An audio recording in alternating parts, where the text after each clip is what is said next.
driveway, sidewalk, roof, patio complex in a house would produce runoff that would go down slope at least 160 feet. That's what the model predicted, and we found out that it was accurate to plus or minus 20 feet on about 40 places we looked at after a high intensity storm, and actually were able to trace the flow of water downhill.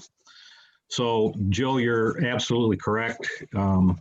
There would have to be a lot wider restricted area adjacent to the floodplain and on the floodplain itself in that particular setting. Carol? Couple of offers to help if it would look like that.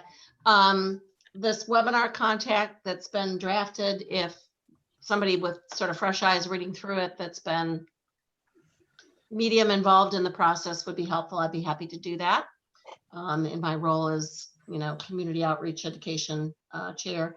And then also this, if we've got somebody that is looking at doing some remediation the right way, if somebody could follow along and I'd be happy to do that, follow along and take notes and kind of write a primer on the permitting process and just how you get started and how you go about doing it. I think that's one of the needs we'd identified as well. So if I can be of service, email me, call me, and I'll jump in. All right, thank you. John? Considered accepted, ma'am. Thank you. Regarding that proposed development in the southwest corner, and again, as you're looking at everything and as everything is interconnected, the road layout, I would wonder, is there ways to reduce the width of the roads? Also having worked with DPZ architects in 1995 on the town center plan and the charrette and everything, that plan with all those cul-de-sacs is 180 degrees opposed to what was the intention of the town center plan in terms of street layout. So in fact, I was looking up the DPZ presentation to us, and that was sort of the thing not to do, as opposed to what they were proposing with streets that were interconnected as grids and blocks. So so this proposed plan, in addition to the concerns over stormwater, couldn't be farther away from the intentions of the town center plan if we want to adhere to that. And that's maybe broaching into ARB and planning and zoning, but I thought I'd mention it as we're looking at everything as it's being interconnected. Thank you.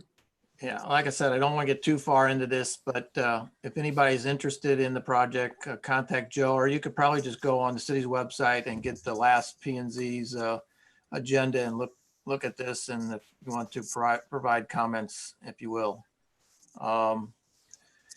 Moving on. If you can't find it, just contact me and I'll be glad to get it to you. Okay, thanks, Joe. The strategic plan of the task force for the year 2021, hopefully the year will come. I somewhat doubt it at this point, but I guess we can go these in order. Development of stormwater master plan. I think we discussed this as one of the big items, at least to present this by the end of this, not complete it. Either have another task force or a committee to actually form a master plan, but you can go online. There's several of them in the area. Maryland Heights, Creve Coeur, St. Peter's. I think Joe sent one out with Kirkwood. There's some across the country of their master plans. It mainly goes through 4 steps from the one I've seen. Identify major problems, which we're in the process of doing now.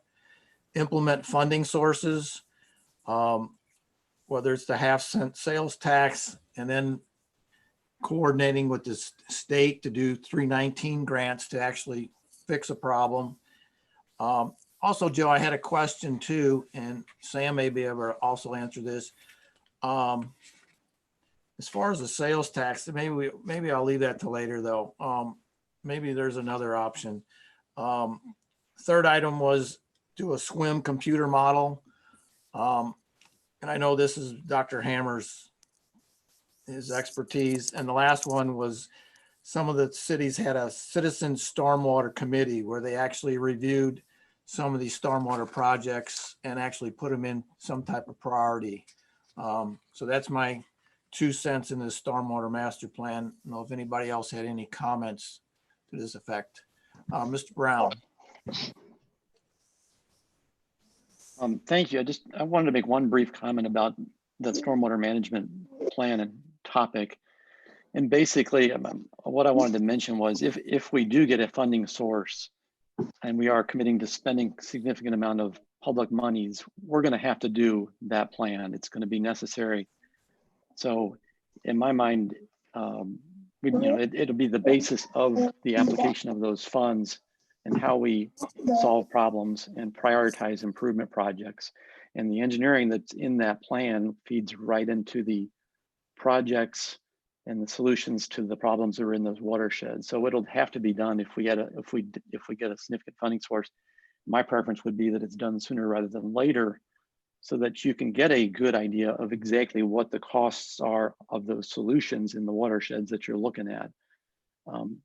It's great data to base that effort to get funds on, rather than the more effort you put into it up front, the better information you have to give to the public relative to a potential tax increase.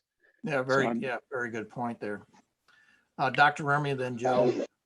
So that's a great point, Mr. Brown. So I guess the question is twofold. So one, I think for the erosion task force, in some part, we're at a little bit of a crossroad in a good way, because now we're finding ourselves in a situation where we're going to work with Dr. Hammer and another consulting group to establish priority areas right now that need to get associated funding, so that we could approach perhaps tackling some of those and seeing the impact perhaps on some of the private lands and things that are not necessarily attached to infrastructure. The second part is development of a stormwater master plan. And I guess my only question would be, in trying to operationalize this, Mr. Brown or Mr. Archesky, how would you want us to go about that? Because we've got, I don't know, 4 or 5 engineers on this committee and a construction person with a background and an architect.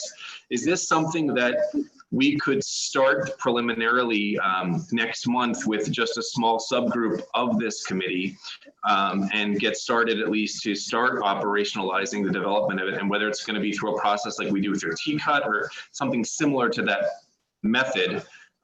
Or do you recommend us waiting until funding is in place?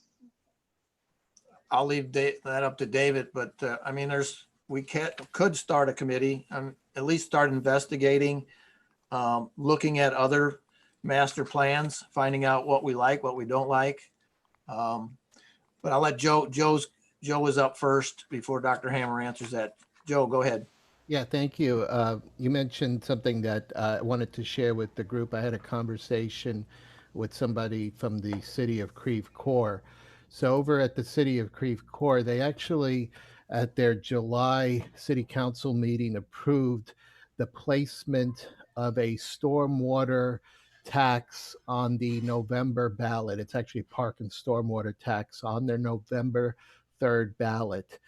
They expect to raise about $2 million annually. They've identified, I think, about 13 or something $million in projects related to stormwater.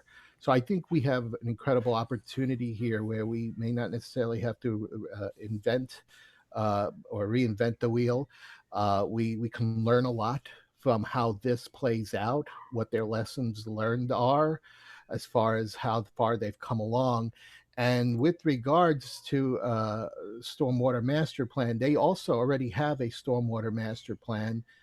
It is available to view on their website, and they have a standing stormwater committee that is made up of several citizens and a council liaison. So I think we have an opportunity, whether it's a subgroup, I think has been mentioned, that can perhaps arrange a meeting to meet and learn. Let's learn from people who have been through this before. May not necessarily have the same exact issues of us, but we can probably at least get a further head start with some of this work here. And I'm very interested to see how this plays out with the one approach that they're taking, which is to put it on the ballot, which you have to. Whenever you do a tax, you have to put it on the ballot for the citizens.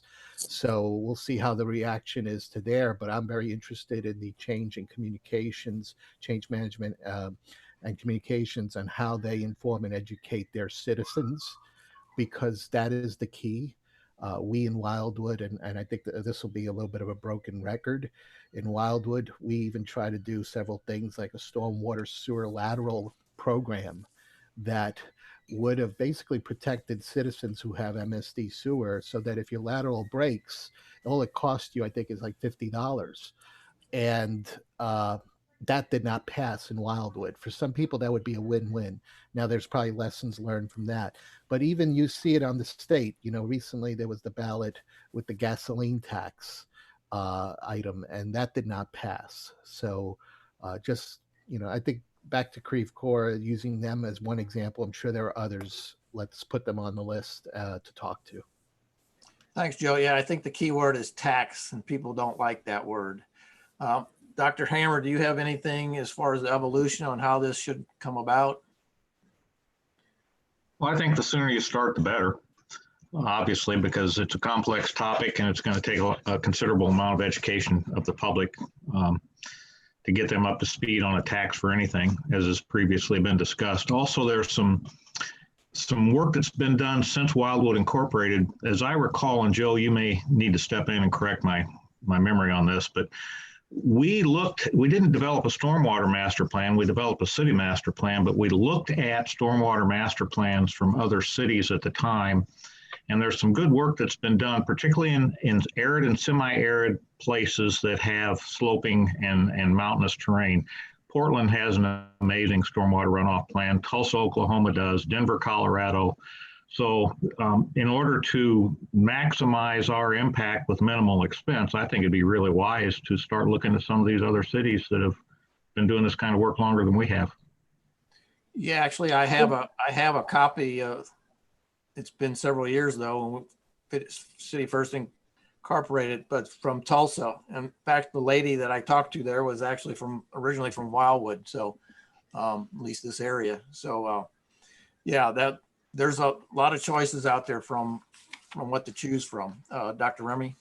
So if that's the case, then one consideration might be, since we're at this crossroad, if you will, where we're trying to not only educate the public on the problem that we've already identified, and two, trying to find funding for that, and then three, developing of a master plan, we might be at the threshold where in the next meeting, September, perhaps we consider either just having a meeting just dedicated to this issue of development of a master plan, and divide and conquer with a couple people just presenting different master plans in just a couple slides each. Or the idea could be consideration for separating out the group into moving forward with identification of areas already, and then working on funding those areas now with whatever process we're going to move forward to, and having the rest of the group pivot over to this master stormwater plan. Maybe a best use of our time, perhaps, but I don't know if that's something everyone else thinks. But I think we're probably at that point now where we could probably divide out and start working on some of these things. Deborah? Yeah, I just want to back up to what Joe Garantano was saying. When we did the sewer lateral proposal, it was very confusing because those west of 109, they're on, what do you call it?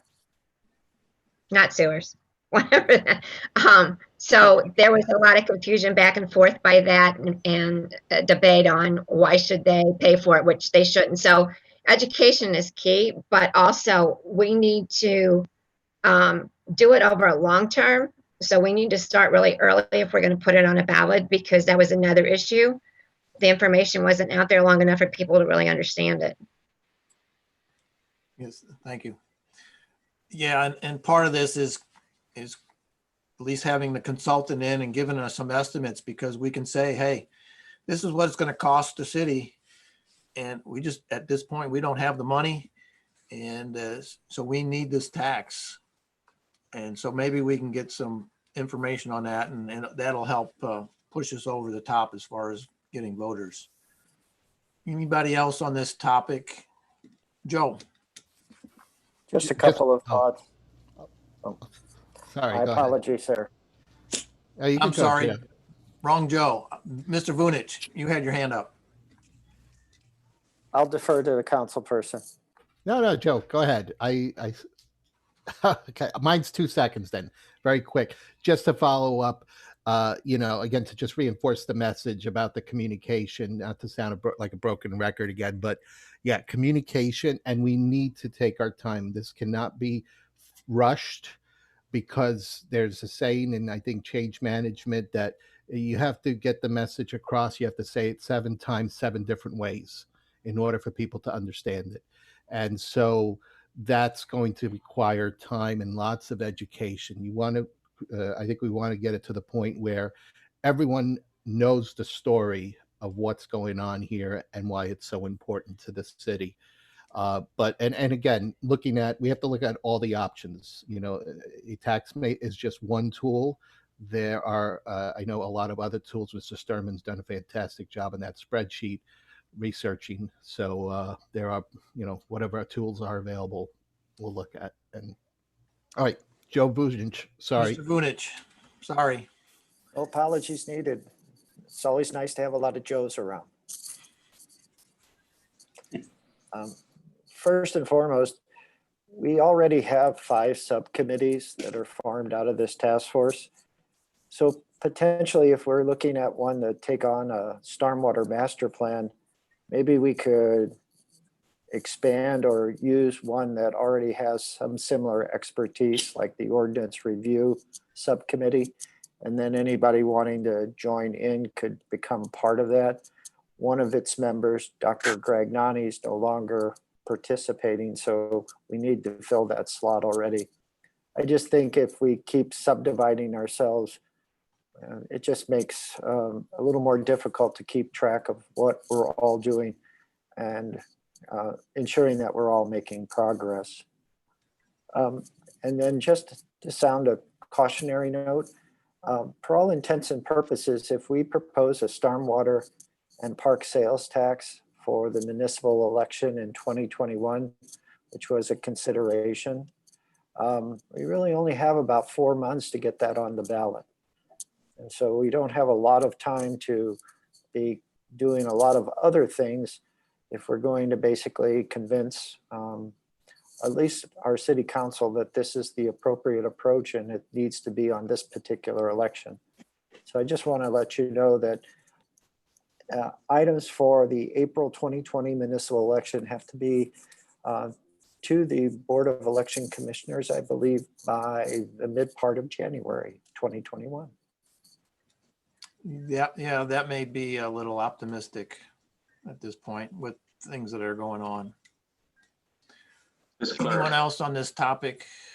Otherwise, we'll let Mr. McGowan speak on the, see, he's joined on the Boy Scouts. That way he don't have to stay around for the whole meeting.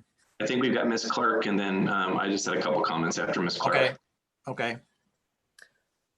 Well, with the COVID and being at home for so long, I have personally gone through a number of FEMA free classes that they give that you can get certified in everything. And I was just wondering, do we know if they offer anything on, we've talked a lot about getting educated on this. Do they offer any classes from their website that we can do for free and get a little more educated on stormwater or floodplains or subjects to have to do with what we're talking about? There are classes out there. I'm not sure most of them are free or not. There is one organization, I think Dr. Rambo was going to look into one a few months ago. Didn't know if he got onto that, but it was not free. There was a cost involved. Our best resource is Dr. Hammer, I think, at this point. He may have some suggestions. I don't know if the university has any extension services that are available. So all kinds of things are popping up. I see hands going everywhere. Dr. Hammer, do you have, does the extension service have anything on this type of thing? You are muted.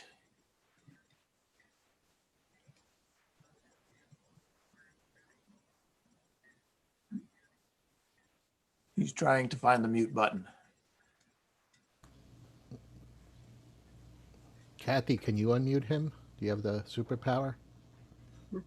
No. I think usually the admin It's or not available yet. I hit ask to unmute, so we'll get there. We'll come back to David when he figures it out. Who was the next to have their hand up? Dr. Remy? Yeah, no, thank you, Mr. Williams. Actually, what I was going to consider suggesting would be, given the gravity of these two big endeavors, would be to consider taking our current subcommittees and thinking about folding Councilmember Edens's, Mr. Sturman's, and Ms. Holthouse's into one, which would just now become just to work with the new consultant and Dr. Hammer in identification, getting costs associated, and beginning the funding and educational campaign for the April ballot, and then having the ordinances committee, frankly, just directly move into the stormwater master plan and or any holdovers from Ms. Holthouse's other committee, and the name eludes me right now, and therefore just become two subcommittees at this point, just to focus on those two areas. It may be better for our time. Great point. David, have you figured out your mute button yet?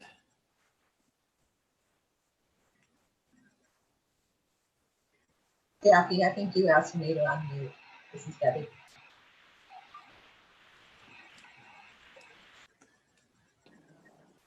Just hold down the spacer bar like Dr. Remy said.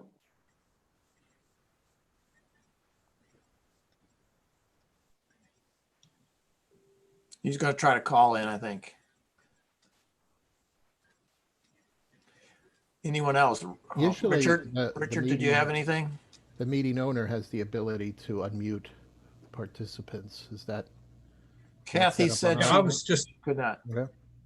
I was just gonna say in the previous, looking for, I'm available, being retired, and you know my background, wherever I could be deemed useful. And like in the other plan, the strategic plan, I'm willing. Okay.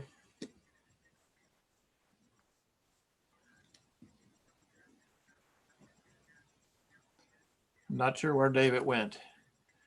Because he's going to have to be in on this, the Boy Scout thing too. So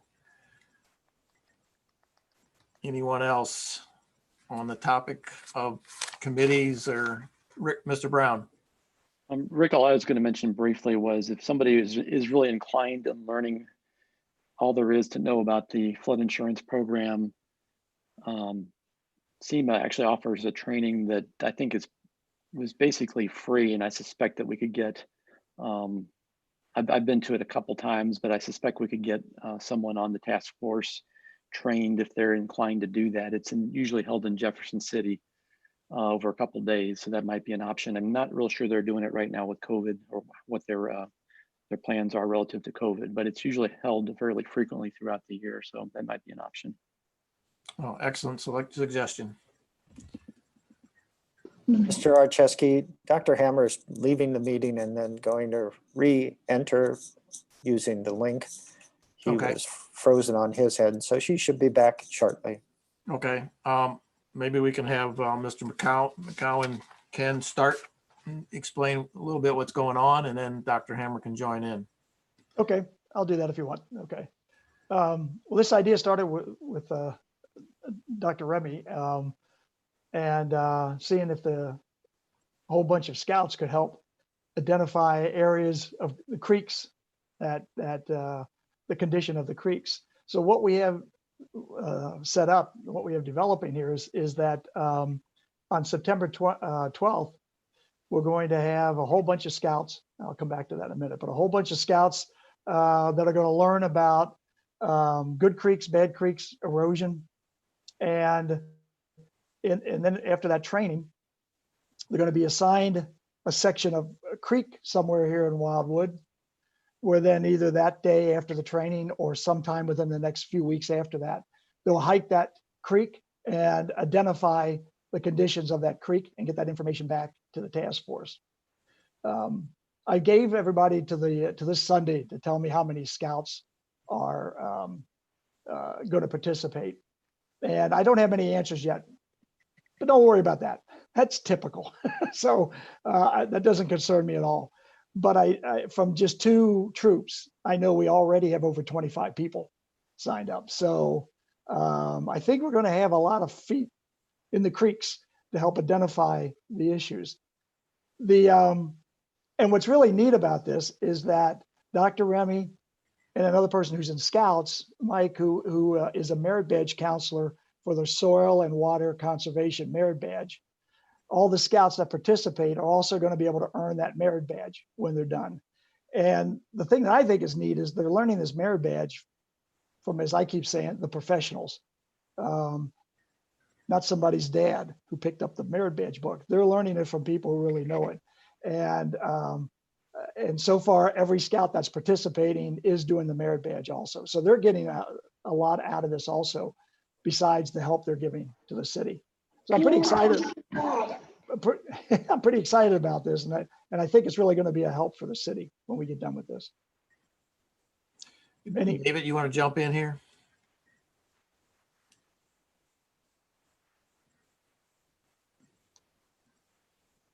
You're still muted, David. Does this work? There you go. It did. Whatever you pushed, it worked. And then now you're okay. You're clear. I don't know what's going on here, but glad I'm back. Let's see. What was the question before we got confused again about the Boy Scouts? You just asked me if I wanted to add anything. Yeah, he just stated what they were going to do, and maybe explain what you're presenting, the PowerPoint and the other information that you're going to be when you're going to be out there and things of that sort. Okay, well, first, Rick is involved in this too, so I shouldn't be taking more than my share of credit for this. And in fact, when I was in town last week, one of the things Rick and I did was determine the place we'll take the Scouts to see what we call a relatively healthy, pristine creek, and we're going to do that at the, I believe it's the Walnut Grove down in Babbler State Park. We can go directly into the creek there. It's where I used to take the splash classes, and they'll get a really good look at the creek. And then what we decided to do, because of transportation problems, is make a second stop that will be purely voluntary, and it would be in Cox Creek behind the Hope Montessori Academy, because we can get into the creek easily, and there's a big parking lot so people can park their cars, and we can still have enough space to tell them what we're going to do and get into the creek so they can see what is going on due to urbanization. That will be on Saturday the 12th. On the 10th, I'm going to have a PowerPoint presentation that'll be an abbreviated and more focused version of what I showed you folks a year ago. It'll get into what a healthy watershed is like, and why an urbanized watershed produces so much runoff. And then it'll show them some of the things they should be looking for in the creek, the hard fixtures, down trees, things like that. And then I've already got a draft of a worksheet that they can take into the field. And we're not going to expect the Scouts to remember everything. We're going to have the key things they should be looking for on the sheet, and then they can identify what's present, where it is, what's upstream and down, and we'll have instructions for them to use their cell phones to take a picture with somebody in the picture for scale that they can include in their report. So I think it'll be real comprehensive. I think they'll learn a lot, and we should get some pretty good information from it. So I'm really looking forward to it. I think it's a great thing for the city to be involved in, and I think it's one of the important things we have to do to educate. Dr. Remy. This is fantastic. Mr. McGowan, do you think the Scouts could write our stormwater master plan that day, or? So if I could find a merit badge for it, yeah, maybe. We're really excited about this, and Dr. Hammer, Mr. Archieski, and the other folks that have helped. This is outstanding. And one thing I was going to hope for is, I don't know, I see Mr. Ansom's on here, but either Mr. Bunich or Ms. Arnett, would it be possible for us to reach out to local, both print and television stations, so that we can get some press on this? I think this would be great for the Boy Scouts, to demonstrate their willingness to help out the city. I think it would be good to demonstrate partnership. And I think it would be great also to highlight the big problems we have with erosion. And I don't think we should miss this opportunity. Great idea. It would help the tax if we're going to try for a tax. Mr. McGowan, is that okay, Mr. McGowan, that we do that with press? Oh, please do. I will have the photographer for the council, Boy Scouts Council there, taking pictures too. But yes, please have the press there. Yeah. And I'll coordinate with the city administrator, and we'll at least contact West News Magazine and a couple of the other news outlets and see what we can do to get some publicity as well. Thank you. Mr. Gunther? You are muted.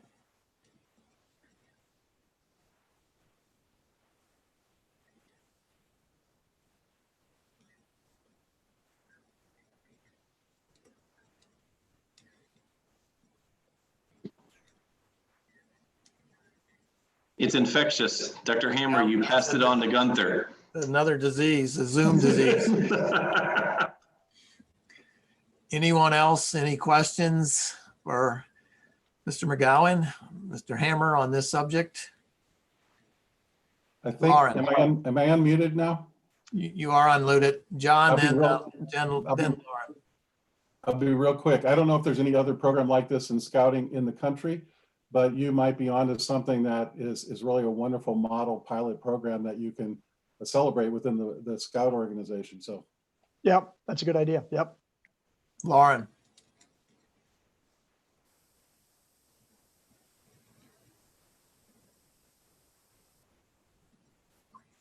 Lauren, did you want to say something? Yes, so I kept getting notifications that the host was not allowing us to unmute ourselves, so maybe that's what's Kathy's going on. over there playing games. Kathy. I've touched it.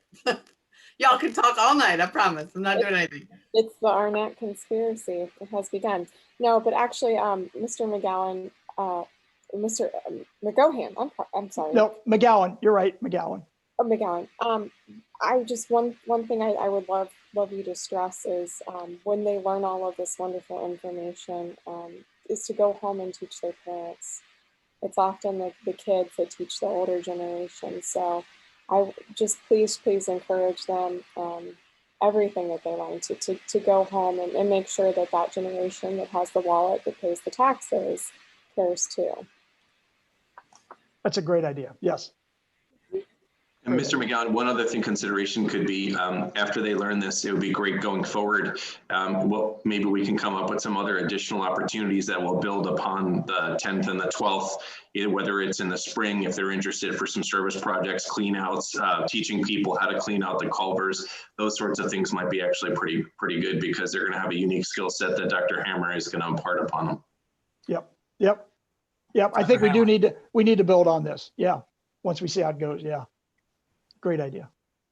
Dr. Hammer, you have your hand up.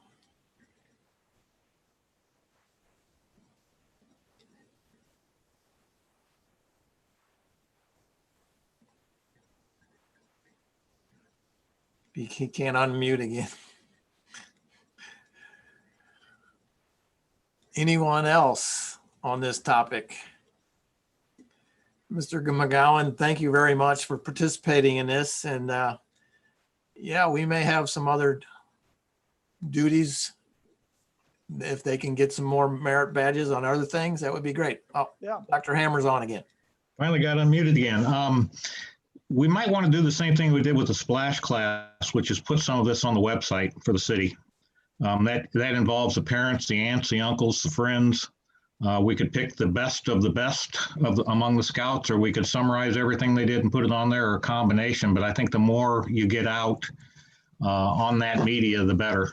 It was profoundly important with the splash class. And one of the benefits that came out of that was somebody who worked at the St. Louis Zoo saw what we were doing with the splash classes. And that's when the St. Louis Zoo had a section at the zoo that they constructed at their cost and left in place for 2 or 3 years on stormwater runoff in Wildwood.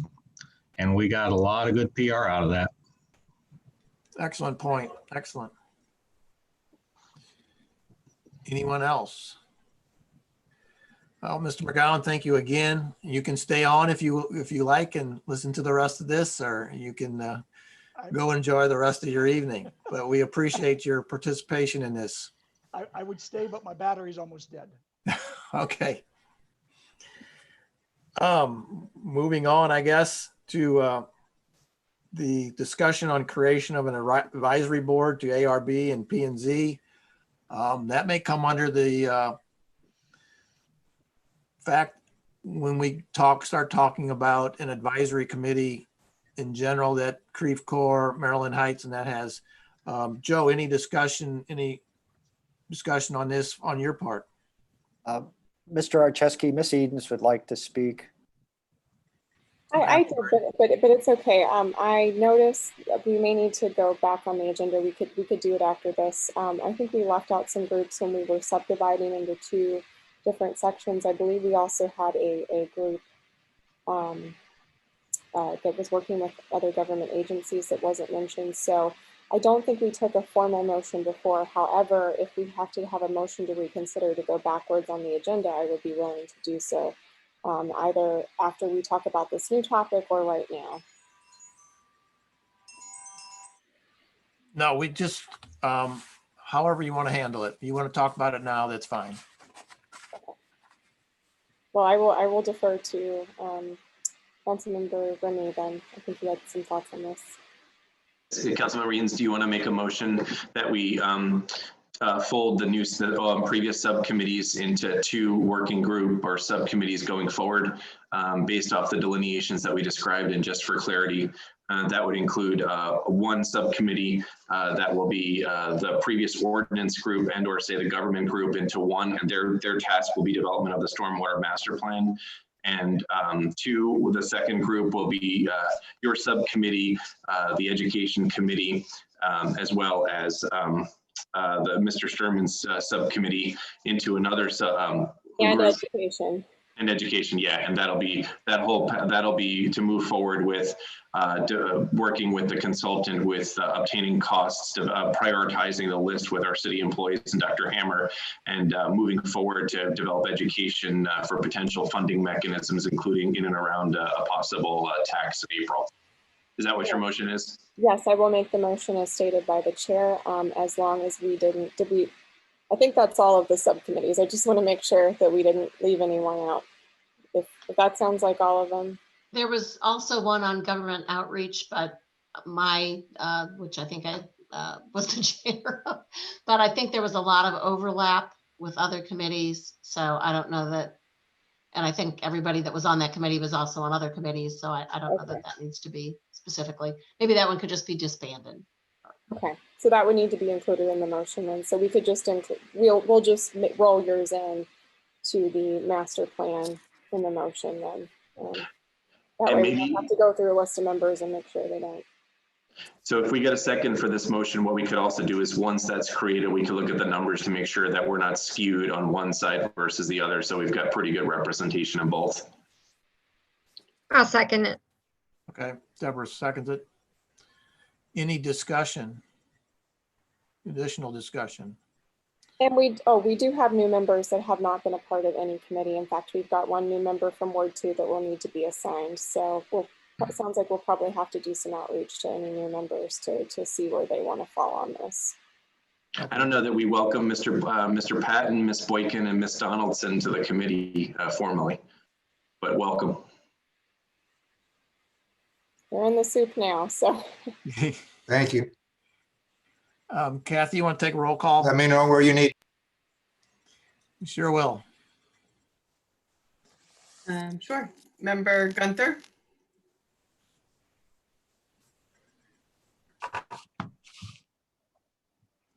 Member Clark? Yes, yes. Okay. Yes. Member Boykin? Yes. Member Edens? Yes. Member Sturman? Yes. Member Holthouse? Yes. Member Farmer? Yes. Member McCutcheon? Yes. Member Patton? Yes. Member Rambo?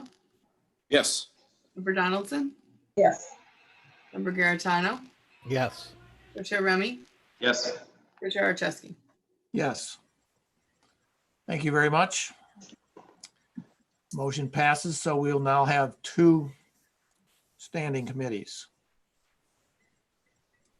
And I'm sure Kathy will figure out if any of the new people have a specific committee that they want to be on, please contact Kathy and she will provide you with that information for your committee. I'll send an email to everybody outlining who I have on which committee, and you can just all give me Okay. feedback. That would probably be better. Yeah. I guess it's either Mr. Vunich or Ms. Arnett that mapping efforts for the watersheds. How are we doing on those? Mr. Chair, if I may, the agenda item that you started with before the motion, second and vote was taken was not necessarily a group to review or develop a master plan. This particular group was the outgrowth of the discussion that occurred at the joint meeting. Right. Yes, I'm sorry. I believe the Watershed Erosion Task Force wanted to formulate a group to review plats, plans, construction drawings, whatever the item might be, as part of the city's standard review processes relative to the use of land, development of infrastructure, et cetera. So that's what this particular agenda item is about. And as you And I know, didn't know if that would fall under the advisory board like some of the other cities have, or if it would be something separate. So I guess that's where the discussion needs to come in. well, my concluding remark would be developments occurring. We're doing projects as a city. So I guess, is there an urgency to this, or do you want to wait until the stormwater master plan is complete and there's a component that includes this type of group? I guess I just have more questions than answers tonight. Thank you. Okay, thank you, Joe. Dr. Remy? So just one consideration. So for what at least I was thinking, and please everyone jump in after this, but what I was thinking would be when either ARB or P&Z has a development plan or something that's going to have some sort of effect on erosion, would be to have a small subgroup of just people that have content expertise. I mentioned we've got 4 or 5 engineers and architects, some construction background. But it might be just nice of just having just a couple members of our committee solely with the lens of thinking through erosion, not the design and not any of the things that would be under the purview of those committees, but just making a review and then a suggestion to just say, just consider that this may have this effect, and please consider this as you move forward with approval at those 2 groups. Certainly what we're not trying to do is add any more layers of bureaucracy or other groups that are just going to delay projects. But it could be nice if maybe with the content expertise that we have here to just be able to provide recommendations of perhaps areas that weren't thought of in the development of some of the projects that'll come before both of those boards. And if that were something of interest to this group, we could just have a small group that might just be part of that and then could feed that information perhaps to say Councilmember McCutcheon, who's the liaison at the ARB, or another member for P&Z, and provide those considerations or recommendations. They're not binding, they're just considerations really. Yeah, thank you. Lauren? I was going to say, it seems to me it would just be easiest to just designate a liaison, and it could just be billable hours for Dr. Hammer to go through the material and then report it back to the larger committee, or, again, assigning one person to each group, as you mentioned, perhaps Mr. Gunther to the ARB. But I think it would be easier to just report it back to the main group rather than forming another subcommittee. Just something to chew on. Mr. Vunich, you want to say something? No, sir, I'm listening again because I wasn't sure how you wanted to approach this.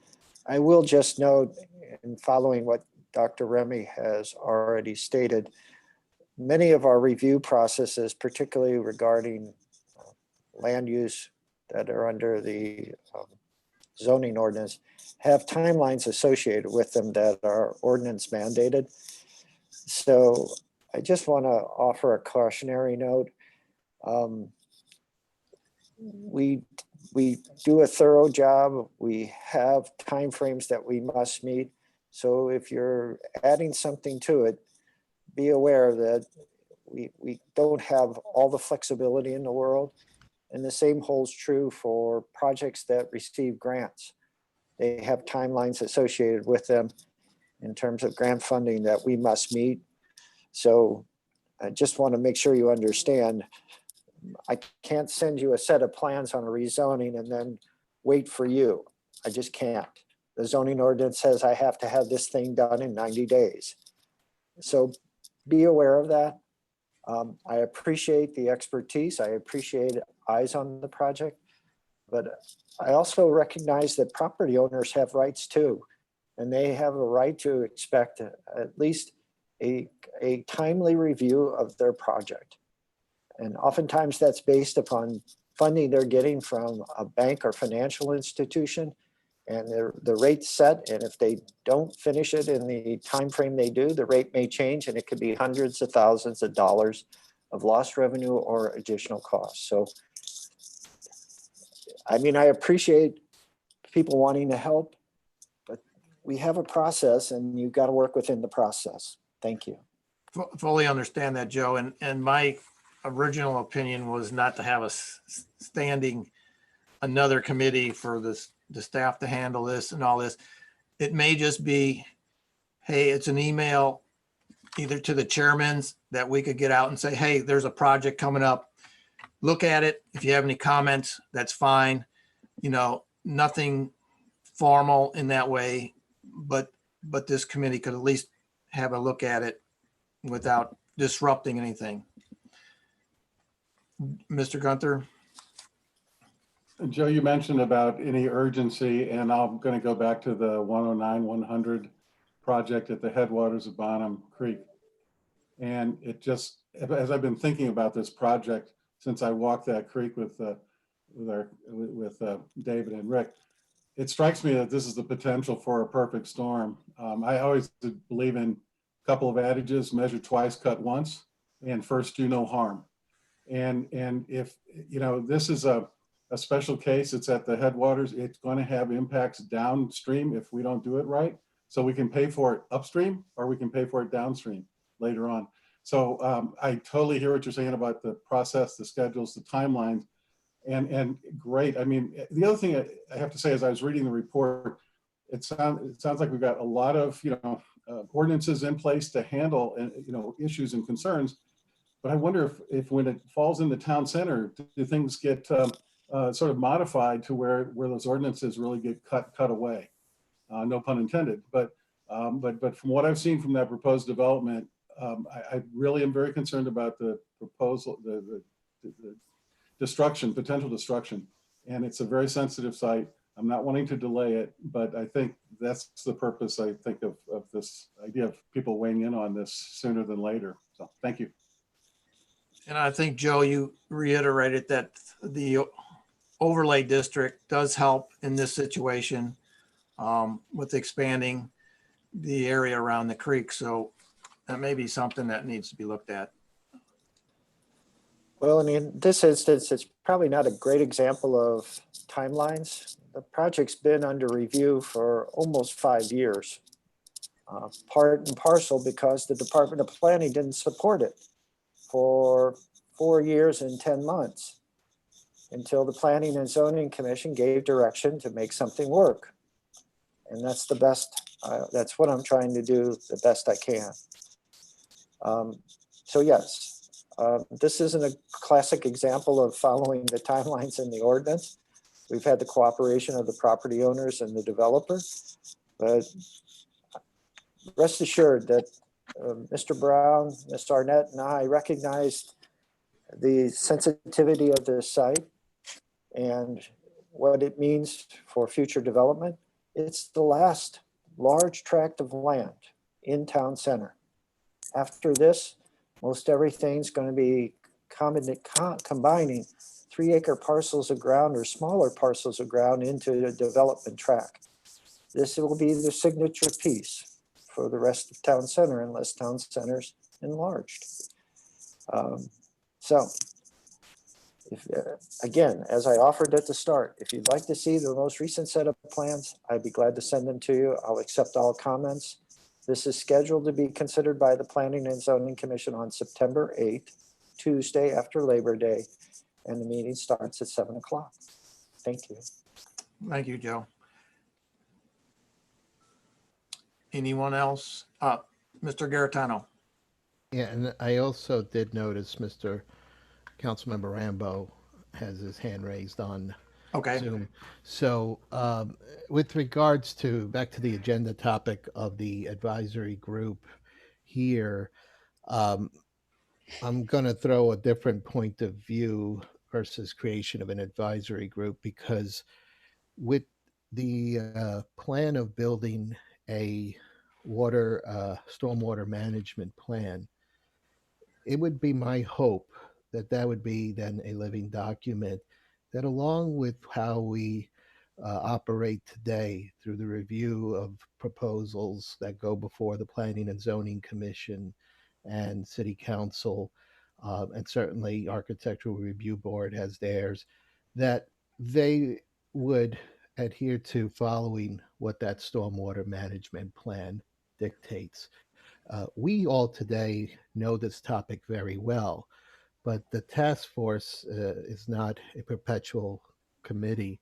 At some point, it will disband.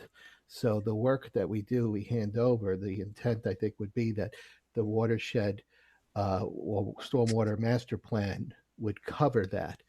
To Mr. Vunich's point, I think one of the top, and I guess really complaints that I hear from businesses that sometimes consider coming to Wildwood or people who look to put proposals is our process.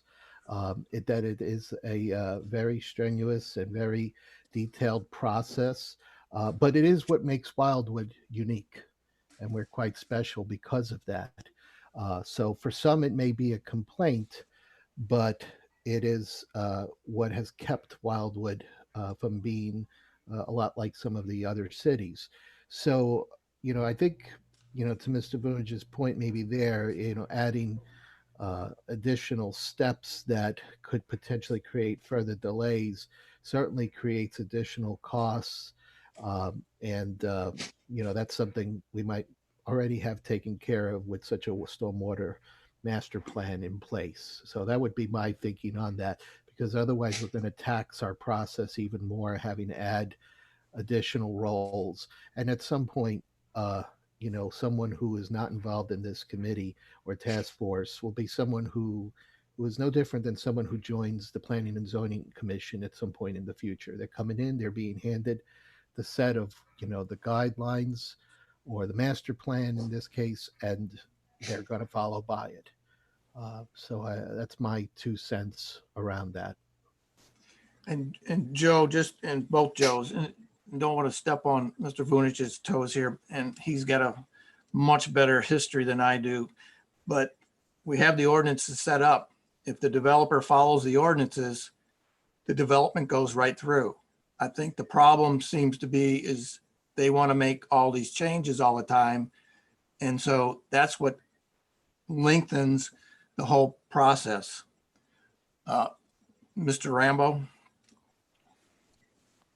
Yes, Councilmember Garitano said most of the things that I wanted to say more eloquently than I probably would have. I think the Stormwater Master Plan is the key, and then it's just part of the departmental review processes. It doesn't get in the way. It doesn't slow things down at all. So we need to work as quickly as we can to get that taken care of. But I will say that in the meantime, I like the idea of an ad hoc review. I don't know how best to structure that. I don't know about if it should be a committee or something like that. I don't want to get in the way of the process, but we can commit to not not inhibiting the timeline that is already established in the process, and just kind of jump in and try to add guidance as we might. I think Councilmember Eden's suggestion about a few billable hours for Dr. Hammer was a good one.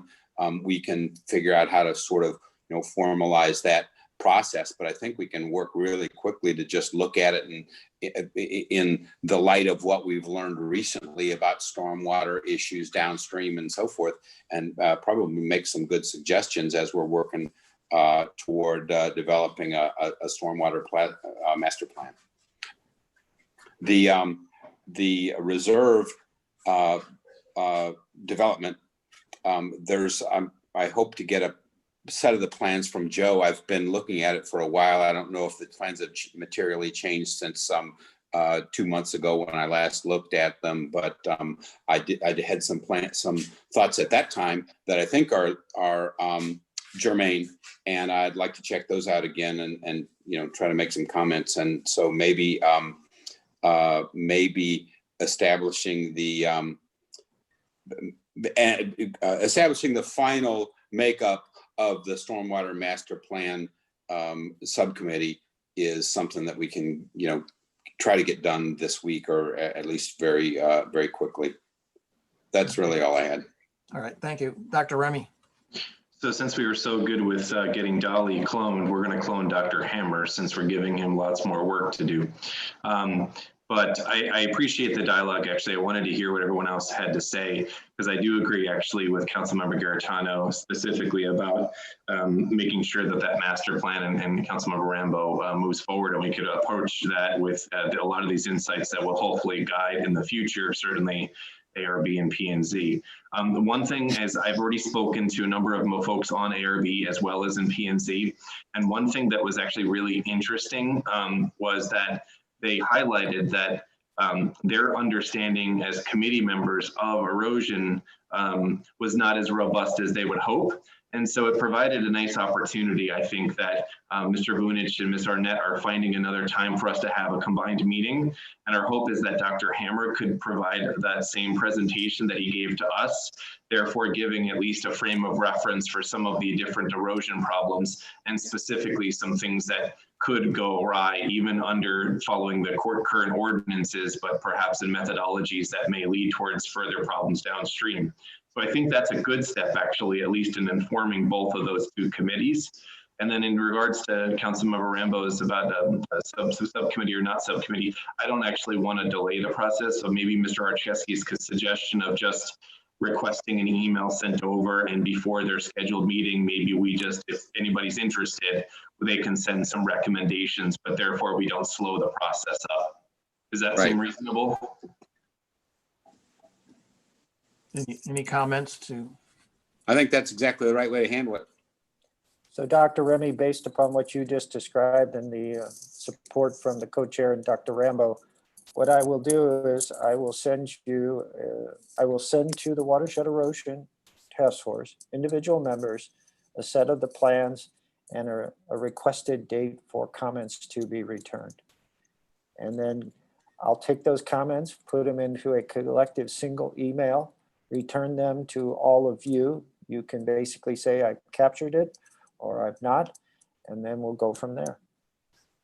Mr. Vunich, do you want to do that, or do you want, Mr. Sturman's got all this free time. Should we send it to a member of our committee just to summarize all of them and then send that to you so that we don't spend all of your time summarizing? It's up to you, sir. Sounds like a good suggestion. Richard, is that something you're okay with, or anybody else in the committee to take it on? I'm okay. Mr. Brown?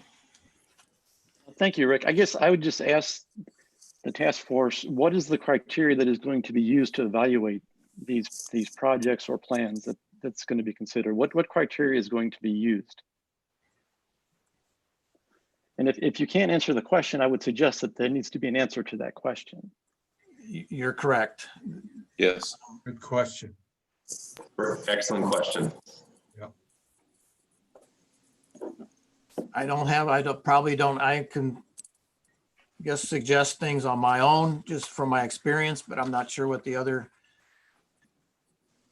members would I guess there may be just questions on it. Maybe Dr. Hammer would maybe suggest a checklist that we look at. I'm not sure at this point. I mean, I know what I can comment on.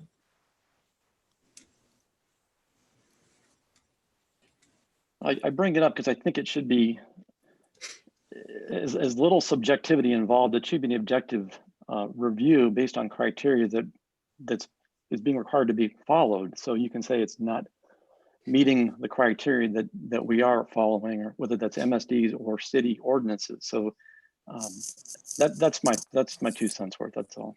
No, that's a great point. It's a great point. We've got Ms. Clark, and then Mr. Rambo, and then Mr. Anselm. Yes, just from listening, it seems like we're talking about two different things. We're talking about coming up with a project plan versus a product plan.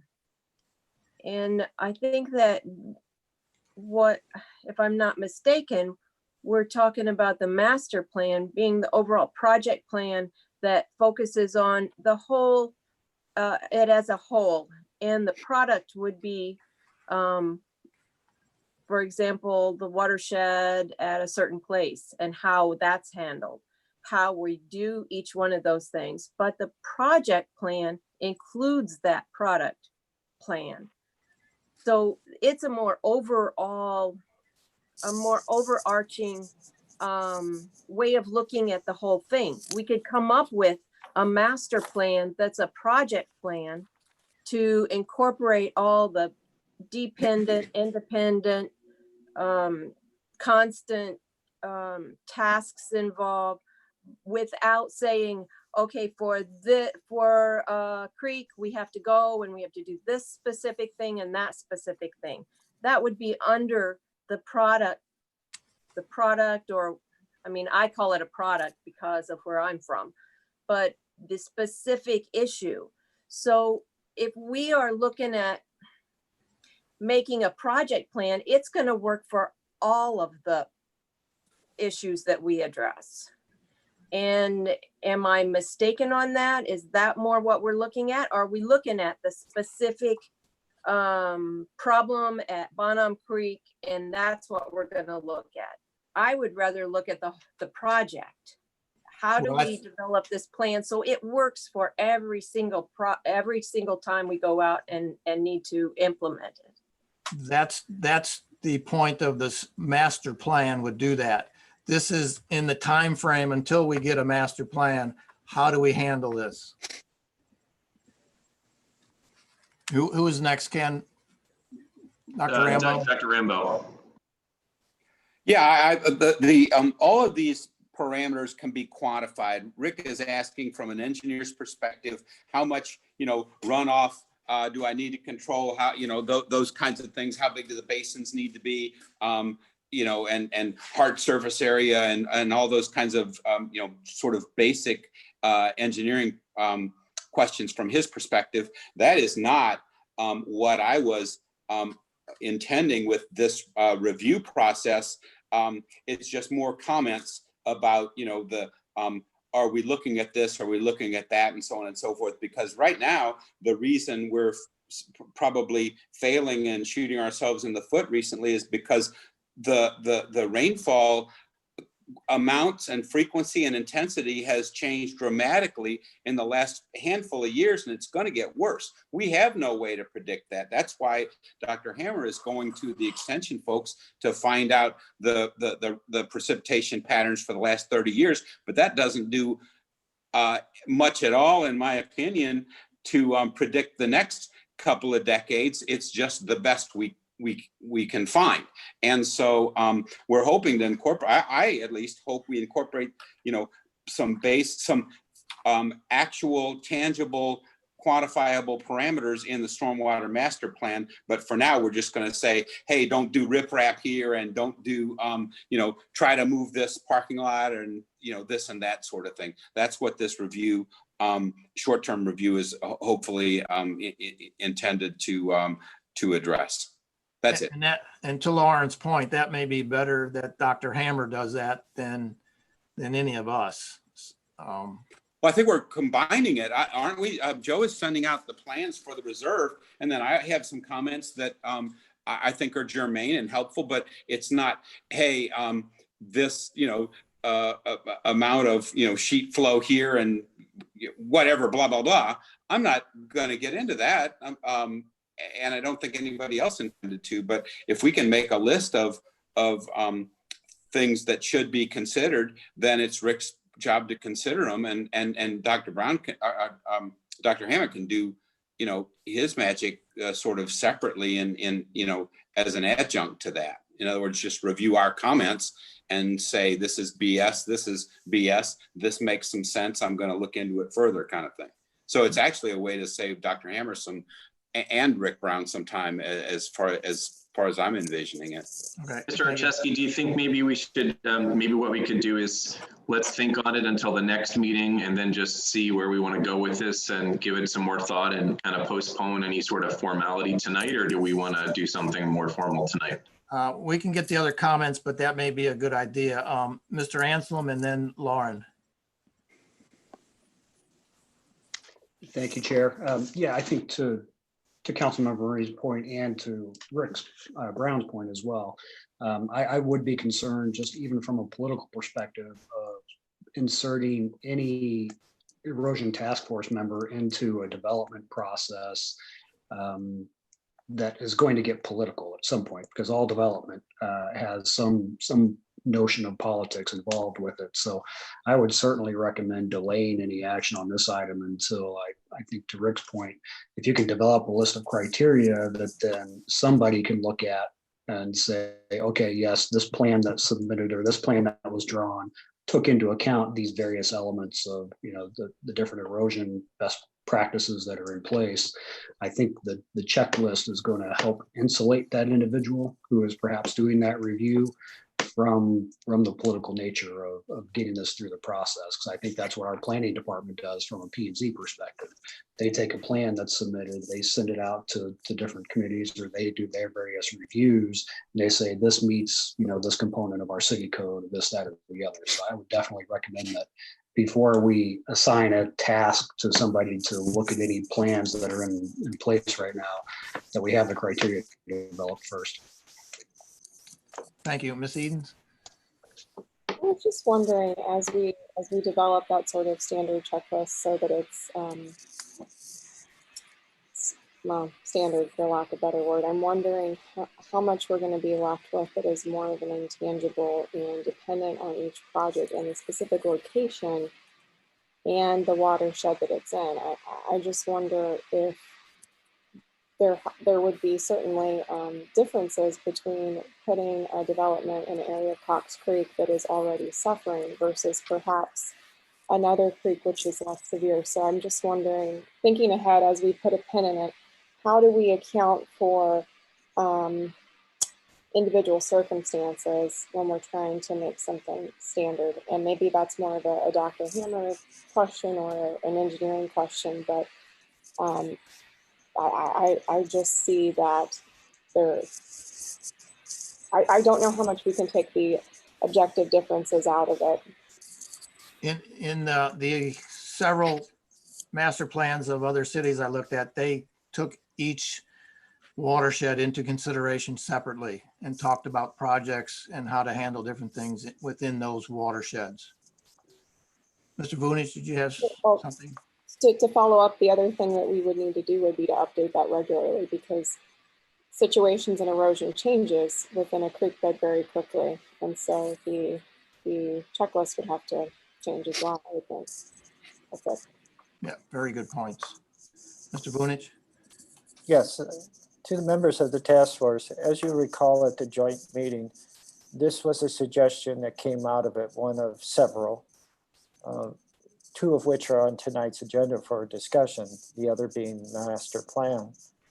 So this isn't something that was generated by staff. This came from the joint meeting, and it was reflected in a concern that how do projects get to a point where they may not typically look like something that you all would expect. So please understand, that's why it's on the agenda. Secondly, In the memorandum the department provided, albeit late yesterday, I noted, is there a need for this?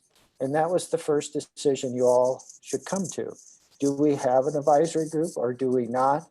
And as I say, I was trying to get answers, not necessarily give direction, because this is something I think the task force wanted to do. Thank you. Dr. Remy, you want to address that, or? No, I think it was something that came out of that joint meeting. It was, I think in the context of having a master plan, I think we're, this is a hard one for us because we're faced with people that are going to follow the ordinances, that are going to do everything right, and we won't be able to predict storms. We won't necessarily be, we're not in a position that, they're going to do everything right, and there still may be erosion issues subsequent to those problems. And I don't know that we're going to provide any advice that's necessarily going to alter that trajectory. To be honest with you, when I look at this panel here, I see Mr. Archeski, Ms. Clark, Mr. Brambo, Mr. Patton, Mr. Gunther, Mr. Sturman, and I apologize if I missed anybody, that all have content expertise in engineering or architecture. Joe Garitano, Joe Farmer, Miss Edens, no disrespect, myself, this isn't my area. So I'm not going to be offering recommendations in this area, nor am I going to hazard a guess. But the suggestion was, is there at least some sort of benefit of having the lens of the erosion task force at least provide some sort of consideration that is well within what can be done given the circumstances of how ordinances and all the different entities that at least advise certain projects. I don't know the answer to this. I really don't. And that's why I figured I would at least bring it up to the group based off of that consideration. And that's why initially I don't see an advisory board. I don't agree with that. If we have the ordinances in place and the ordinances are being followed. In the meantime, as Ms. Edens suggested, was to have Dr. Hammer look at some of the developments maybe in the process and give his opinion. Other than that, I can't see making, I'm going to probably speak at something for September 8th because I've been involved with that development for years on the P&Z. So, well, I'll give something to that effect, but I don't know, it's difficult unless you have something to go through the ordinance. Until we have a stormwater master plan, there really isn't anything. So we'll go Mr. Gunther and then Mr. Vunich. Thank you. In terms of reviewing, Sam, I wanted to echo a word you said, best practices. That's what I would be looking for. And I would ask that and Dr. Hammer, we need to establish these best practices that are really clear, solid criteria. But we knew in 2004 how to put in a proper stabilized living wall to stabilize a creek bank. I would be looking to see if we're just dumping riprap into our creeks ad nauseum and ruining the creeks. We need to stop doing that. And if we expect to have citizens pay to vote positively in taxes, we better walk the walk and do our stream stabilization properly from our own actions, not to even begin to mention developers. So I would be looking for best practices. I'd be looking to Dr. Hammer. I think that's a great idea. Mr. Vunich? Mr. Rambo is before me. Dr. Rambo, pardon me. Yeah, I agree with both of the last two folks about this whole review process. I certainly wasn't suggesting that we try to lend our expertise to the process. It was just a matter of, as Mr. Gunther suggested, reviewing it from the sort of a gross perspective. I'm not about to do the calculus on runoff. I just want to use the reserve as an example. I know that north-facing slope towards Highway 100 is quite steep, and I also know that it goes down from the highway and then climbs back up, and the existing 50 feet of frontage gets the homes right in view of the highway. And so it's going to be offensive to folks forever to see it from the highway. Whereas if we increase the riparian corridor, it's going to raise those, it's going to raise the level of vegetation and whatnot, block it from the roadway. It's a win-win. Those are the kinds of observations I was hoping to make with this review process, not telling them to put in additional retention basins or anything like that. It's more of an aesthetic review while we're waiting for the more quantifiable requirements in a stormwater master plan. That's all. Ms. Clark? Yes. We've talked a lot about best practices and other cities around and how they do it, and they've got a master plan or they've got good ideas. Is there any way for us to have like a best practice review so that we could get together with other cities that already have master plans or have had these watershed issues, and let's just talk about them and share what we know and hear what they have to say? But can I just say one thing though? The one difficult part about this all is that Wildwood's got a pretty unique landscape with our watersheds and creeks. I mean, it's going to be really hard, I think, to necessarily be able to, and Dr. Hammer's got his hand up, so I'll let him speak, but that's my biggest fear, is that I don't know that we can necessarily transfer some of the things in the local area that specifically are into our landscape, but I'll let Dr. Hammer speak on that. Dr. Hammer? Thank you. Dr. Remy just nailed it. One of the things I did not include in my presentation to you folks a little over a year ago is how variable the wildwood landscape is. You go from deep loess, which is the best material in the world to do anything with, near Chesterfield, to, by the time you're in the southern part of the city limits, you've got almost no loess, and you've got ancient clayey residual soils that are highly variable from place to place in rock content, clay content, kind of clay. And that's why when we developed the original ordinances to determine what we could do in the landscape and where, we required an experienced field soil scientist to go out and evaluate every single proposed subdivision to capture the heterogeneity of the site so that we could be flexible within that site itself. So there's not going to be any cookie cutter. There's best practices are going to be really hard to identify in a landscape of only 60 square miles. It's got the extreme amount of variability in it. And I can tell you, as a soil scientist who spent 30 some years working in Missouri, supervising and doing the not necessarily all the supervising, but being the technical advisor for the soil survey, we've got almost as much soil variability in the city of Wildwood as you do over the state of Missouri.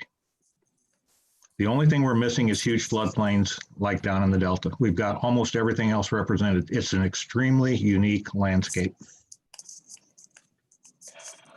Thank you. And Mr. Chair, not to offend, but Maryland Heights is the community that wanted to develop the Howard Bend area and take fertile agricultural land and turn it into development and protect it by a levee.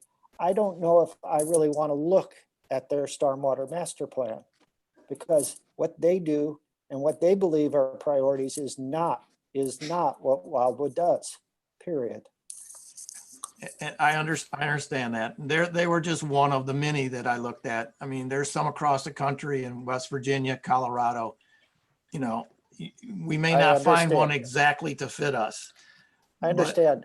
We incorporated because there was no other community, whether it was a municipality, the 90 others, or St. Louis County, or the state of Missouri, that cared about the landscape. They saw development as the end and be all. I can assure you, if you go to Creve Coeur, show me a good development and I'll eat somebody's hat.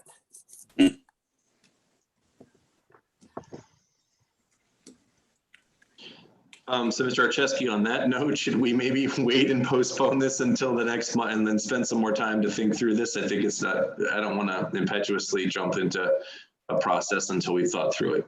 Oh, I agree. Like I said, I didn't really want to do this originally. Didn't think it was necessary, but okay, we had the discussion. Mr. Gunther, one last one. One last thing, I just have to say, we do have our expert here with Dr. Hammer. So he's incredible, his knowledge, his experience. Let's draw upon him, please. All right, next agenda item, mapping efforts for watersheds. We will have a completed draft map at the next meeting, which will show every detention, retention of facility in the city of Wildwood, and along with it, tabular data that provides the plat that created it and the easements established along with it. And it will be the most comprehensive map we've done in this regard since the inception of the city. Thank you, Joe. I know that was a lot of work and you lost some staff members, so I'm not sure how you got that done, but thank you very much. We brought in a consultant. Because again, you're getting a lot of unvarnished Joe tonight, so I apologize. But the reasons we have problems in Cox Creek is because we have a system of detention and retention basins that don't work. Agree. The projects we did under the regulations I've identified, they're working. Dr. Hammer's reviewed those, the expert. And Rick Brown and the Department of Public Works and the Department of Planning follow those regulations. That's what we do. That's what we're paid for. We have a system of basins and stormwater improvements that were done under a terrible standard. And we need to go look at those. That's where, never mind. I understand, Joe. Dr. Hammer. Joe's going to pound me over the head the next time I'm in his office for saying this because he doesn't like this kind of thing. But when Wildwood was first incorporated, every time Joe had a question about something that was going on with this layering of the different ordinances we had in place, the tree ordinance, the grading ordinance, the landscape ordinance, we'd go out in the field together. Joe and I have spent probably hundreds of hours in the field looking at specific zoning requests and plans. And so don't underestimate his knowledge. He'll also got a background in geology, so he gets it. He's spent a lot of time in the field. He spent more time than anybody else in the city on these kind of issues. So I'm not the only one here who's got a really good feel for what's going on in Wildwood and how we can address it in a way that meets and adjusts to the unique environmental situation you have. Thank you. And no, nobody respects more than Joe than I do. I know what he goes through for all these things. So he does a yeoman's job. And if I offended you, Joe, I'm sorry. I was not offended. I think it's just a simple education lesson tonight. We have the best set of environmental regulations in the metropolitan area, maybe in the Midwest. And we've got legacy issues that are creating what I believe are the lion's share of the problem. And I'm not taking offense, and I hope you take none at mine. But I thought the Department of Public Works and the Department of Planning do exactly what the code requires, and we do it the best we can. I guess what I'm just saying to you is there's a lot of reasons Wildwood's here. It's just not because all of a sudden somebody decided, oh, it'd be nice to be self-governed. St. Louis County was destroying the landscape out here, and somebody had to stop it, and those incorporators did. And along with that, we took a very logical approach to how to memorialize those steps so that in the future we could basically pass them on and people would understand. Like I say, I guess I'm just a little frustrated. So it's my night to be that. The city council can fire me in September and you can. No. What? That's not going to happen. Let's be clear, Mr. Vunich, Mr. Brown, and Ms. Arnett are outstanding, and we are indebted to their service. You've been drafted. You're stuck with us. Hate to tell you. We'll keep you. No, my fear is you're gonna retire. That's my fear. Yeah, Joe, I don't know what I would do if I didn't have you to ask questions to. I mean, you guys, all three of you turned down my offer to plant a tree in your honor, but you know. My statements aren't to garner any kind of approval. It's just a fact. We can look at everybody else, but we've done that before. And guess what? We had consultants come in from Colorado. They were a firm that was supposedly as good as Dewani. We were doing the Great Streets project. They started in Manchester, went through Winchester, went through Baldwin and Ellisville, and then guess what they said on the bus? Do it like Wildwood. That was it. They didn't have a suggestion for us. They had suggestions for the other 4 communities. So I guess what I'm saying is, don't underestimate Wildwood. We're doing a pretty good job. We make our mistakes, and those are the things we need to learn from. And I think we can do that with a stormwater master plan and some tweaks to our ordinances. I really believe that. So let's do that. Let's move forward and do that. I guess the last item would be the stormwater mechanism for funding. Joe, do you have an answer on how we're going to get money? Actually, I had one question for Joe and maybe for Sam. I bought a lottery ticket today. I hope you win. That fixes a lot of problems. I know we have a TGF fund for traffic generation. Is there any potential to have the same thing when a developer comes in for stormwater? I will ask John Young, our city attorney. A good suggestion. Okay. I mean, I think, and I would ask Rick to jump in too. I mean, any developer that's going to consider any development in Wildwood with MSD's regulations that are in place, I mean, they have to present a plan that, in theory, on paper at least, says, they comply with all the stormwater regulations that are in place and that our staff does a good job of enforcing. So, when it comes to funding mechanisms, I know St. Peter's, they have a sewer lateral repair program that they use. They've got their own sewer water treatment system, but they put a fee on households, that you pay a monthly cost, and then anybody that has lateral issues, you can tap in, you can apply to get some of those funds to help with those repairs. I don't know that I see that really being available. But yeah, to Joe's point, I mean, we can certainly check with our city attorney to see if any of the other cities have done that. But again, I think with state law, if you're going to do it for the entire citizenry, you have to put it before the voters. And so, you couldn't just slap a fee onto a bill, because number one, we don't generate, any bills really to send out to residents, since we don't charge property tax or anything. So when it comes to funding, I think the parks and stormwater sales tax that's established by the state is the best mechanism to be able to address some of these issues. I know every one of those cities that you mentioned in Missouri, Creve Coeur with the exception, they've got theirs on the ballot this November. Those cities typically have that stormwater sales tax in place to be able to, once the plan has identified the high priority needs, that plan has also identified, the potential costs, and then we build that into our capital improvement program. But we also have this fund set aside to be able to address some of those projects. Right, but this would be just like a TGF. It only applies to developer. I don't know how that got started. Yeah. I don't know the history behind that.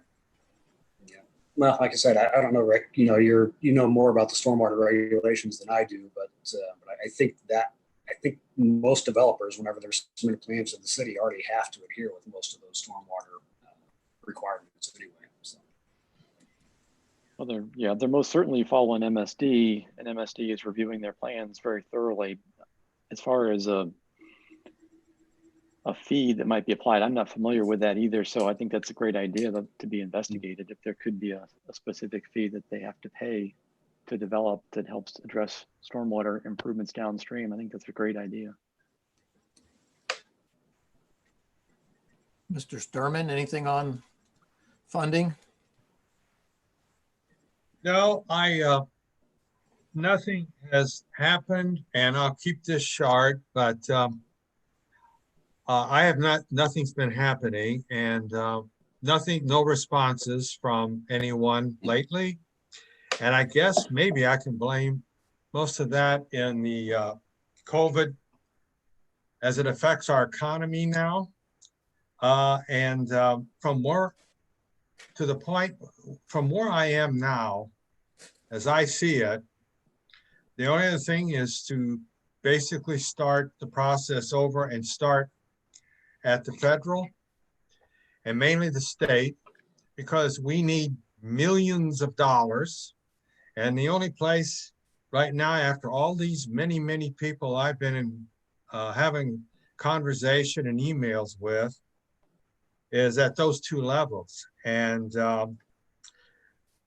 I think as long as we're in this this pandemic now, and you tell me if you disagree with me, I don't know if there's a whole lot of benefit to start going back and talking to the federal EPA and to the several facets of the Missouri DNR. And then when you go on down the line, a lot of these other smaller local agencies, and there's many, I'm up to 23 or 24 line items. Well, you know, a lot of them, there's no funding much available, and what there would be by some chance would be so small. I don't know what it would do us much good, although I'm glad to look for it. And so with all of that, I guess what I'm saying right now, just in a, nothing is really happening, and I don't see any future in starting a new effort until we come out of this pandemic. And I tell you what, I welcome and I'm asking for any and all critique on what I just said, what I'm thinking. No, I believe you're probably right. Dr. Remy and then Dr. Rambo. Mr. Just for Council, City Administrator Ansom, I know you provided us figures for a 0.5 and a quarter, but since we would only get one shot at this, and this is going to be over 10 years, you're not recommending those two, right? You're thinking a 0.75 or a 0.8 recommendation? State law only allows us to go up to a half cent. So that's it's only a half cent. I apologize. Can't go higher than that. But you know, to answer your other question, I mean, it doesn't have to be 10 years. You can pass a parks and stormwater sales tax that goes on forever.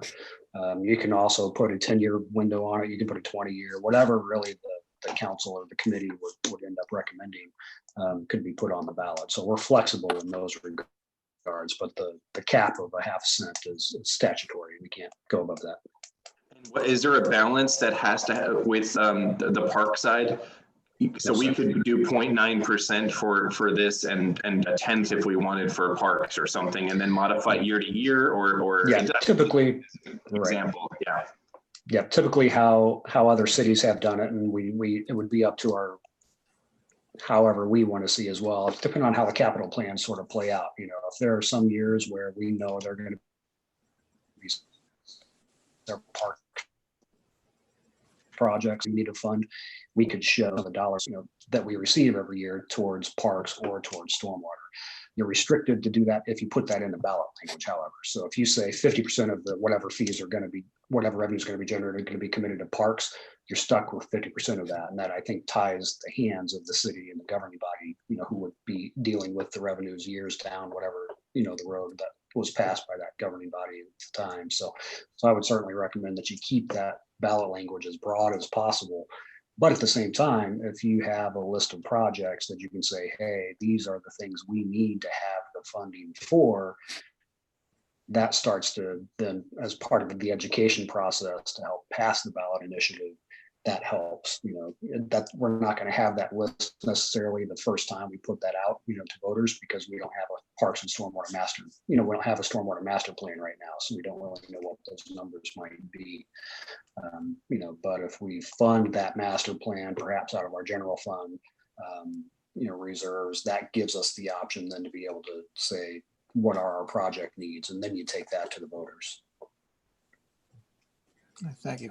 Dr. Rambo? Yes, real quickly, I actually, my question was concerning the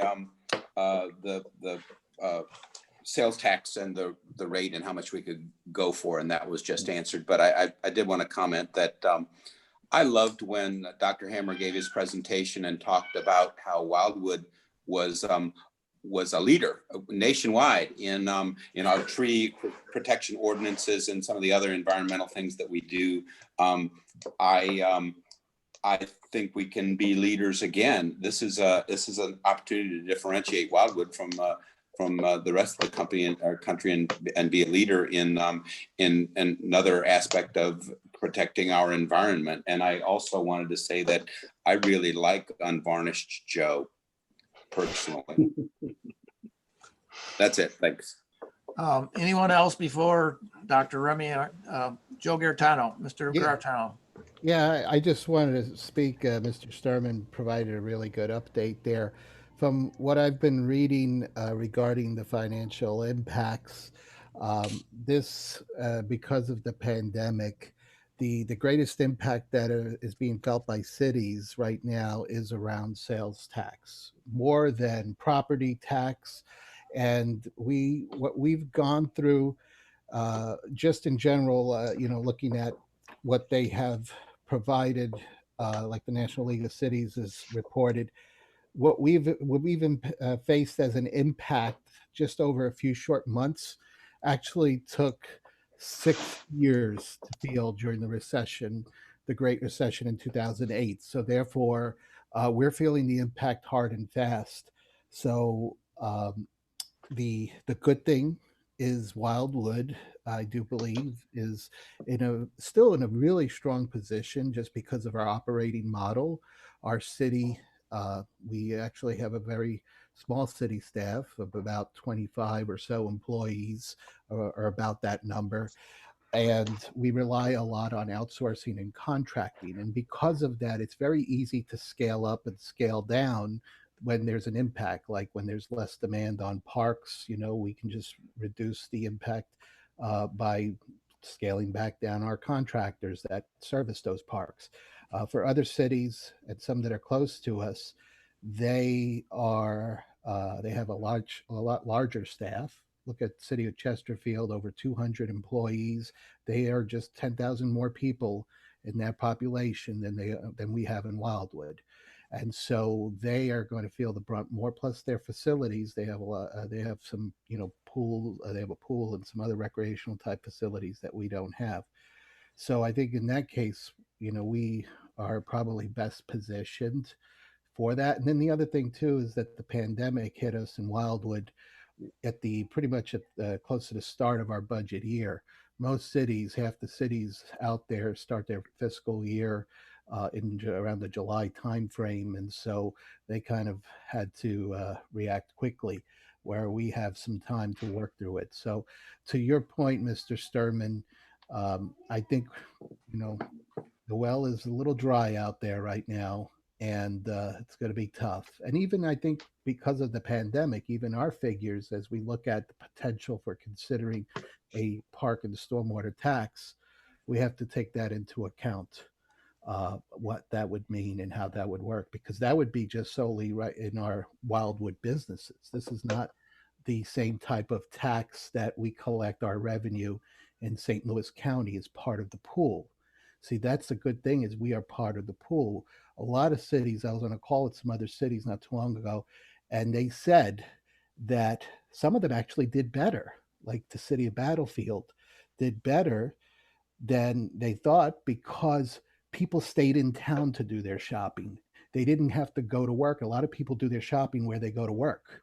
And so because they're not going to work anymore, they're staying there shopping locally. So some cities actually saw a positive out of this. But because we are in the pool, it kind of it flushes itself out, balances itself out.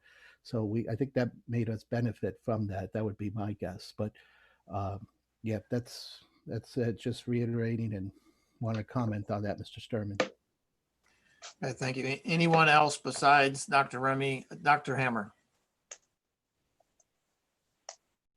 Just one quick thought to leave you with as we're about to wrap up.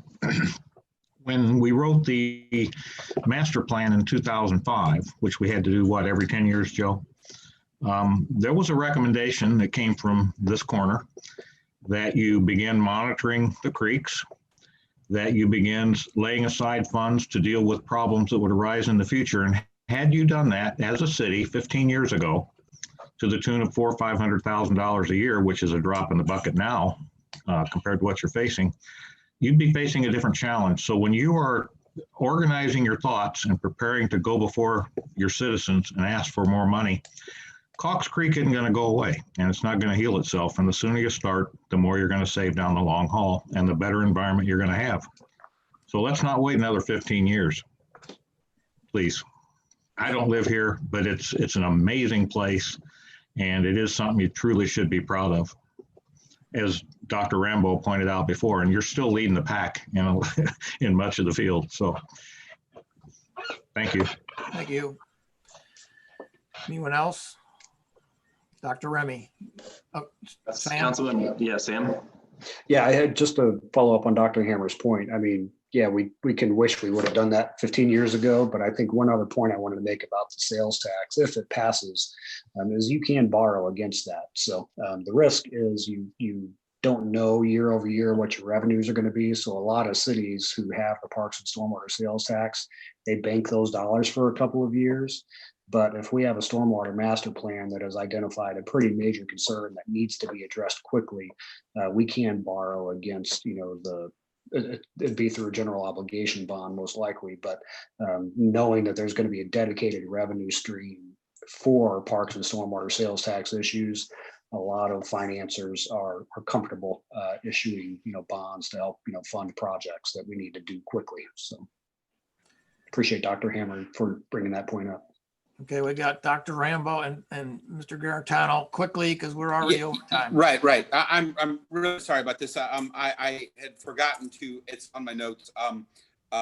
Does Wildwood do anything like developer impact fees? It's done all over the Sun Belt to pay for infrastructure like internet, erosion control, trail maintenance, et cetera, with the rationale that the developers are putting an additional load on the community's infrastructure. Do we do anything like that, or is that not done here for a particular reason, or have we given that any thought? Just a yes, no answer is fine. Yes. Yes. Mr. Garatano. Yeah, I think I wanted to throw it out there, and I'm not going to advocate for or against it, but for consideration, I did see the economic development manager sent an email today, and there are maybe some other considerations. I just don't know if they're a fit for us, but, you know, like a neighborhood improvement district, community improvement district, which are basically the bonds. I think that we're talking maybe about maybe the same thing. We've done that here in town center for like sewer, and, you know, these people that have benefited from it have also continued to pay for it because it's something like for 20 years. So again, not saying for or against it, but maybe it's just something that needs to be on your list, Mr. Sturman, to make sure we've looked at all the options. Dr. Remy, any? I just want to say that all of the work that our city staff did for tonight, because I was impressed by how the breadth of what you all worked on was impressive. I think we're actually making progress with a good trajectory. And I'm just thankful for everyone on the committee and for the city employees and everything you all done and Dr. Hammer's help. Yes, thank you for everybody Yes. for attending tonight. Enjoy the rest of the evening, which is short. I will talk to Joe and Kathy and get together with Dr. Remy and we'll discuss a couple things, but I need a motion to adjourn. Ms. Eden's motion, Ms. Cutchin, second. All in favor, say aye. Aye. Aye. Any opposed? Aye. Thank you for attending tonight. Thanks, everybody. Later. Bye now.